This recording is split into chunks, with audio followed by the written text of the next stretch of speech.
Bismillahirrahmanirrahim. Dear students of 7th class Punjab text board and special cadet class, last lecture में हमने अपना chapter number 9 ख़त्म किया था। आज चैप्टर नंबर 10 पढ़ेंगे, हीट एंड टेम्परेचर। हम जल्द अज जल्द साइंस का सिलेबस ख़त्म करेंगे, इसलिए जो है वो मैं वीडियोस जल्दी जल्दी अपलोड कर रहा हूँ कि ये साइंस का जैसे ही ख़त्म होगा इंशाल्लाह ताला उसके फ़ौरन बाद जो है वो मैथ के चैप्टर वाइज और एक्सरसाइज वाइज इंशाल्लाह ताला उसके भी लेक्चर्स अपलोड होना शुरू हो जाएंगे। देखिए, फर्स्ट हेडिंग है हीट एंड टेम्परेचर। असल में हीट और टेम्परेचर दो अलग टर्मिनोलॉजीज हैं। हीट किसे कहते हैं और temperature, basically heat is a hotness और coldness of a body. It is a basically a form of energy which travels from hot body to cold body. Temperature के साथ इसको मिक्स नहीं करना। टेम्परेचर हॉटनेस और कोल्डनेस होती है, ठीक है। तो हीट क्या है? Heat is a form of energy which travels from hot body to cold body. कि हीट एनर्जी की एक किस्म है जो कि गर्म बॉडी, गर्म जिस्म से ट्रेवल करके उधर चली जाती है जो बॉडीज़ ठंडी होती हैं। फॉर एग्जाम्पल कि अगर आपके पास एक गर्म लोहे का रॉड है, आप उसको ला के ठंडे रॉड के साथ जोड़ देते हैं, तो ऐसी सूरत में जो ठंडा वाला रॉड है वो गर्म होना शुरू हो जाएगा, आहिस्ता आहिस्ता गर्म होना शुरू हो जाएगा, और जो गर्म वाला रॉड है वो ठंडा होना शुरू हो जाएगा।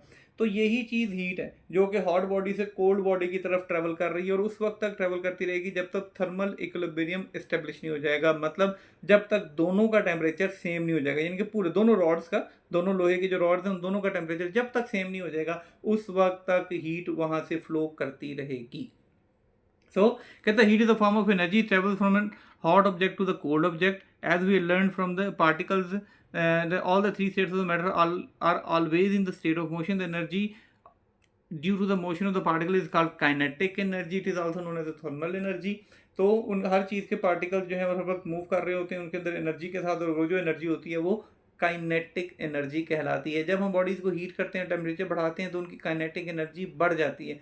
काइनेटिक एनर्जी बढ़ने की वजह से वो दूसरे मॉलिक्यूल के साथ तेज़ तेज़ स्ट्राइक या कोलाइड करना शुरू कर देते हैं। ऐसी सूरत में वो एनर्जी को एक जगह से दूसरी जगह बम्प कर देते हैं, एनर्जी एक जगह से दूसरी जगह चली जाती है।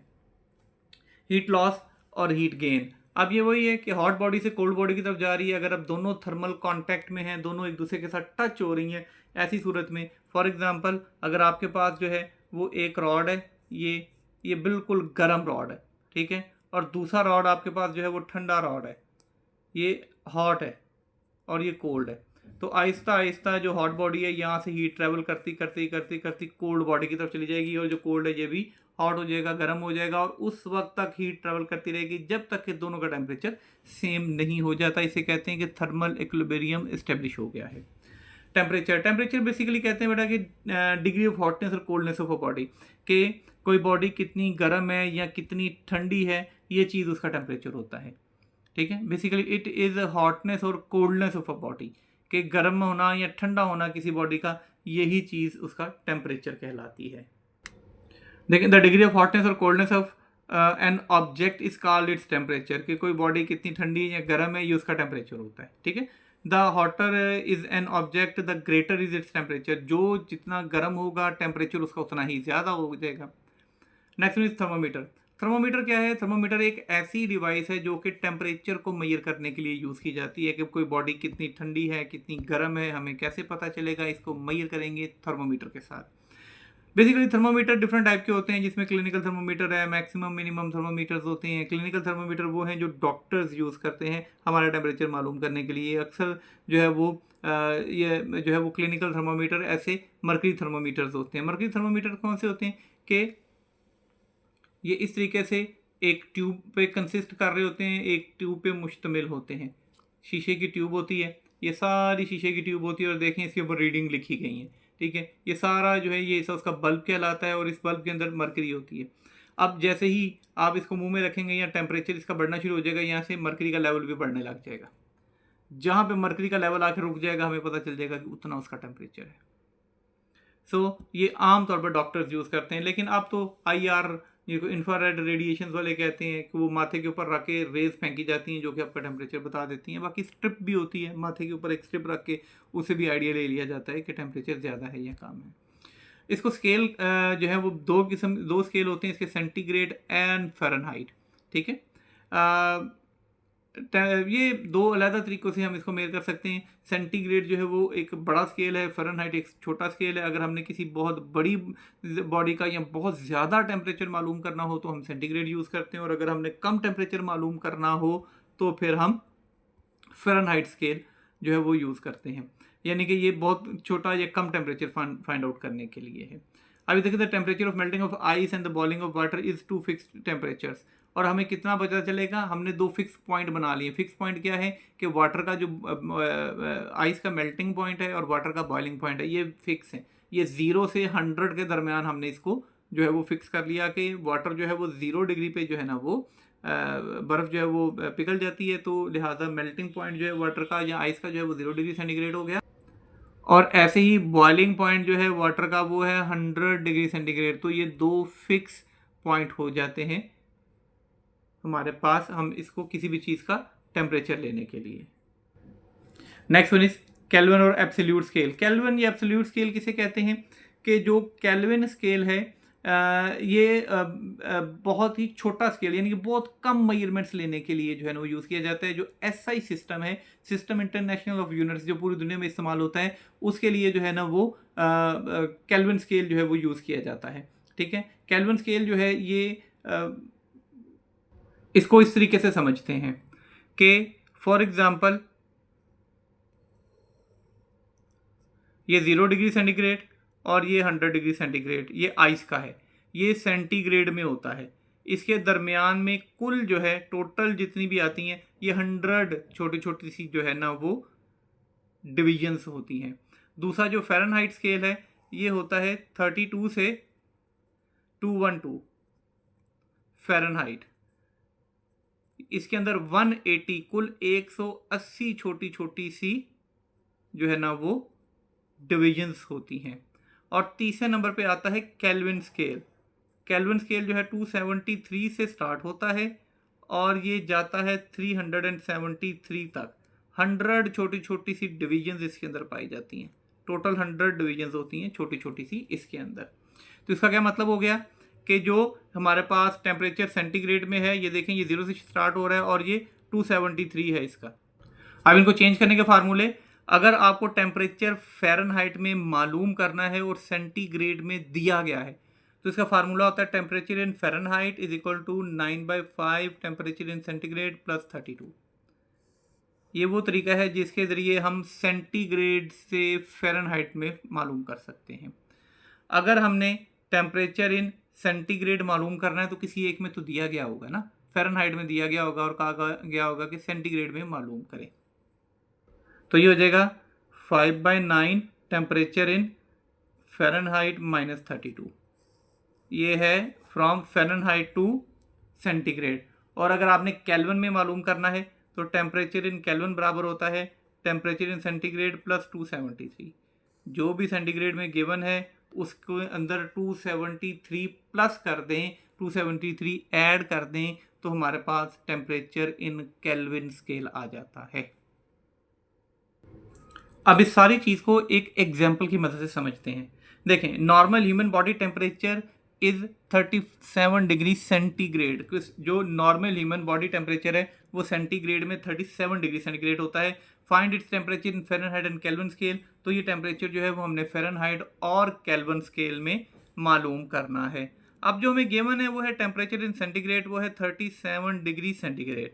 तो टेम्परेचर इन फ़ारेनहाइट मालूम करना है एंड टेम्परेचर इन केल्विन मालूम करना है। अब पहले आसान केल्विन वाला है। फार्मूला होता है temperature in kelvin is equal to temperature in centigrade plus 273। अब इस फार्मूले में वैल्यू पुट कर दें। So temperature in kelvin is equal to temperature in centigrade. देखें टेम्परेचर इन सेंटीग्रेड क्या है, 37 plus 273। So temperature in kelvin, इन दोनों को ऐड करेंगे 273 प्लस 37 तो ये आ जाएगा 310 केल्विन स्केल में। अब हमने फ़ारेनहाइट स्केल में भी मालूम करना है। तो फ़ारेनहाइट स्केल का फार्मूला क्या होता है, that temperature in Fahrenheit scale is equal to 9/5 temperature in centigrade plus 32। अब यहाँ पे वैल्यूज पुट करते हैं। Temperature in Fahrenheit 9/5 temperature in centigrade देखें कितना है 37। Into 37 plus 32। So temperature in Fahrenheit is equal to, अब हम क्या करेंगे कि ये 9 को 37 से मल्टीप्लाई किया जाएगा, तो ऐसी सूरत में आ जाता है, हमारे पास आ जाएगा 333 over 5 plus 32। So temperature in Fahrenheit, ये 333 को डिवाइड करेंगे 5 के साथ, तो हमारे पास आ जाएगा 66.6 प्लस 32। अब इनको ऐड कर लेंगे, जब इनको ऐड करेंगे प्लस 32 इसके अंदर ऐड करेंगे तो हमारे पास आ जाएगा 98.6 फ़ारेनहाइट। सो ये पता है आपको कि temperature in centigrade human body का 37 डिग्री सेंटीग्रेड होता है, temperature in Fahrenheit human body का 98.6 फ़ारेनहाइट है, और टेम्परेचर इन केल्विन जो है ये 310 केल्विन है। अब ये तीनों कन्वर्जन्स मैंने करवा दी हैं सेंटीग्रेड से फ़ारेनहाइट और केल्विन आपस में जो इनका रिलेशन था। नेक्स्ट देखें, thermal expansion and contraction. Thermo का मतलब ही हीट होता है, और थर्मल एक्सपेंशन का क्या मतलब हो गया कि जब चीज़ों को गर्म किया जाता है, बॉडीज को हीट किया जाता है तो ये फैलती हैं, और जब ठंडा किया जाता है तो बिल्कुल इसका ऑपोजिट होता है, वो होता है कॉन्ट्रैक्शन, कॉन्ट्रैक्ट करती हैं। सो therm means heat. Thermal expansion is the expansion of material or objects on heating. It means that the thing expand on heating. जब किसी हम चीज़ों को गर्म करते हैं तो वो फैलती हैं, चाहे सॉलिड है, चाहे लिक्विड है, चाहे गैसेज है, कुछ भी हैं, वो फैलती होती हैं। उनका ये जो फैलाव है वो थर्मल एक्सपेंशन कहलाता है। ऐसे ही अगर कोई चीज़ें जब उनको ठंडी होती हैं तो वो सुकड़ जाती हैं, कॉन्ट्रैक्ट कर जाती हैं, और यही चीज़ जो है वो थर्मल कॉन्ट्रैक्शन कहलाता है। Thermal expansion and contraction of solid, liquid and gases. ठीक है, तीनों, कोई भी है, सॉलिड है, लिक्विड है, गैस है, कोई भी चीज़ है, तीनों जो है ना वो एक्सपैंड करती हैं जब हम उनको हीट करते हैं। कहते हैं usually solid expand on heating and contract on cooling, कि जब सॉलिड को हम गर्म करते हैं तो वो फैल जाती हैं, और जब उनको ठंडा करते हैं तो वो सुकड़ जाती हैं। When a solid is heated, its particle gain energy to vibrate more vigorously about the fixed position, forcing each other further apart. कि जब वो आपस में उनको हीट किया जाता है तो उनकी काइनेटिक एनर्जी बढ़ जाती है, काइनेटिक एनर्जी बढ़ने की वजह से वो एक दूसरे से दूर दूर हो जाती हैं। काइनेटिक एनर्जी उनको एक जो है उनके दरम्यान में जो सेंट्रल डिस्टेंस है बिटवीन द मॉलिक्यूल्स वो बढ़ जाता होता है, और उनका साइज थोड़ा सा पहले की निस्बत जो है वो बढ़ जाता होता है, जिसको थर्मल एक्सपेंशन कहते हैं। कहते हैं as a result the solid object expands, और नतीजतन जो सॉलिड के ऑब्जेक्ट है वो फैल जाते हैं। Similarly the particles in the liquid और the gas gain energy on heating and give rise the temperature of the liquid will expand the solid. कोई भी चीज़ होगी वो भी इसी तरीके से उनके भी काइनेटिक एनर्जी बढ़ जाएगी मॉलिक्यूल की, वो फैल जाएंगे, सेंट्रल डिस्टेंस बढ़ जाएगा। ऐसी सूरत में जो है वो पहले की निस्बत जो है उनका जो लेंथ, विड्थ, हाइट जो भी उनका है हर चीज़ में इजाफा हो जाएगा।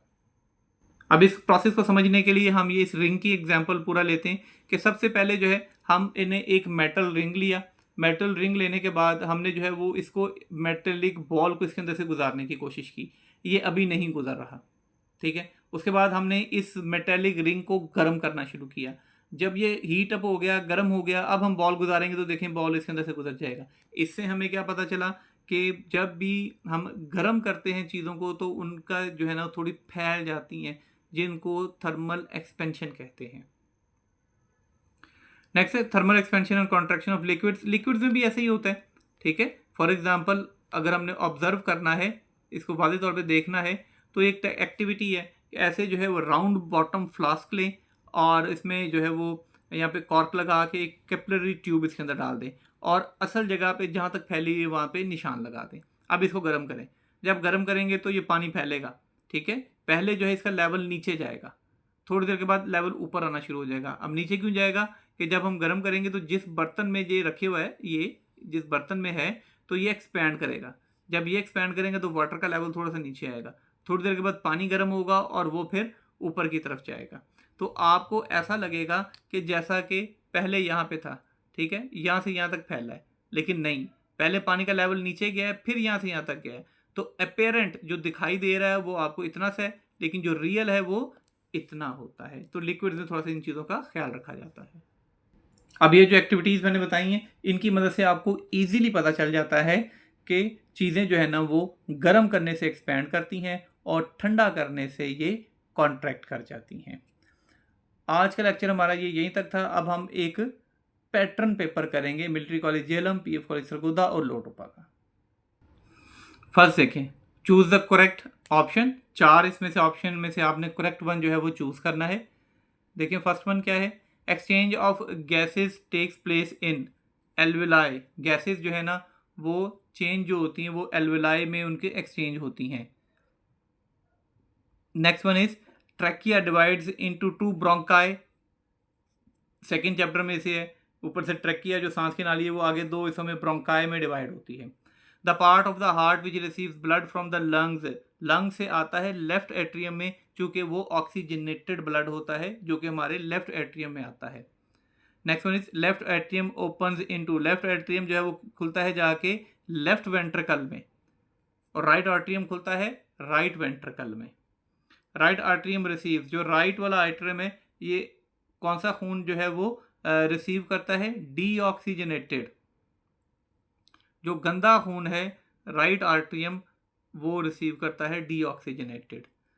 6 वन देखें, blood vessels that carry blood away from heart, कि ऐसी ब्लड वेसल जो कि खून को दिल से लेके जा रही होती है, take away blood from the heart, वो होती हैं arteries. Aerobic respiration takes place in, aerobic respiration जो है ये हो रही होती है माइटोकॉन्ट्रिया में। माइटोकॉन्ट्रिया जो है ये सेल का हिस्सा होता है। 6 क्लास में आपने जो एनिमल सेल प्लांट सेल पढ़ा हुआ है उसमें पढ़ा हुआ है कि बाहर जो है सेल वॉल होती है, फिर प्लांट सेल की बात करें तो एनिमल में सेल मेम्ब्रेन होती है, फिर जो है वो एक्टोप्लाज्म, एंडोप्लाज्म, और फिर आगे जो है वो इसमें न्यूक्लियस होता है, इसमें साइटोप्लाज्म होता है, वैक्यूल्स होते हैं, कंट्रक्टाइल वैक्यूल है, फूड वैक्यूल है। इसमें से एक चीज़ माइटोकॉन्ड्रिया भी होता है, ठीक है, गोल्गी ऑपरेटस वगैरह। तो माइटोकॉन्ड्रिया ये जो है ये पावर हाउस कहलाता है सेल का, कि तमाम तरफ जो एनर्जी है वो इसी में ही होती है। तो ये कहाँ से हो गया फिर, ये तो वही है ना जो रेस्पिरेशन करेगा, तो लिहाजा ये माइटोकॉन्ड्रिया है जो कि एरोबिक रेस्पिरेशन से एनर्जी प्रोड्यूस कर रहा होता है। नेक्स्ट 8th वन देखें, product of aerobic respiration in yeast are dash along with energy. ये ethanol and carbon dioxide, B option है इसका। Next one is products of aerobic respiration in yeast are. 9 देखें, exchange of material in the body tissues and blood takes place, कि जो exchange है materials का और बाकी बॉडी में तो वो कैपलरीज में होता है, ठीक है ना, जो छोटी छोटी सी वेन्स होती हैं बॉडी के अंदर और वो कैपलरीज कहलाती हैं, जो कि एक्सचेंज ऑफ मटेरियल के जो ब्लड में जो डिफ्यूज़ होनी है चीज़ें हमारी खुराक वगैरह वो इन कैपलरीज के ज़रिए होती है, और फिर वहाँ से बाहर भी ऐसी चीज़ें जो हैं वो आती हैं। कहते which of the following plays an important role in blood clotting. इसमें से ब्लड क्लॉटिंग करने वाले कौन से होते हैं, वो होते हैं प्लेटलेट्स। प्लेटलेट सेल्स ऐसे होते हैं जो कि ब्लड को क्लॉटिंग के लिए यानी ब्लड मुंजमद करने के लिए, ब्लड जमाने में मदद देते हैं। क्योंकि अगर ब्लड जमेगा नहीं, क्लॉट नहीं करेगा, तो फिर क्या होगा कि छोटी सी चोट से भी इतना खून निकलेगा कि फिर वो रुकेगा नहीं। Next one is 11th, the opening of air passage in larynx is called. Larynx की जो ओपनिंग होती है वो ग्लॉटिस होती है, जिसके ऊपर ढक्कन होता है epiglottis. Dash the dash prevents blood from entering the trachea. The food, the dash prevents food from entering the trachea. इसमें से कौन सा है जो कि फूड को ट्रैकिया में आने से रोकता है, एपिग्लॉटिस। एपिग्लॉटिस है जो कि रोक रहा होता है। Next one is which gas react with food to convert into carbon dioxide and water. कौन सी गैस जो है वो फूड के साथ होती है और कन्वर्ट करती है कार्बन डाइऑक्साइड और वाटर को, ऑक्सीजन। ऑक्सीजन ही होती है ना, रेस्पिरेशन के प्रोसेस में ऑक्सीजन अंदर जाती है और फिर यही कन्वर्ट कर रही होती है।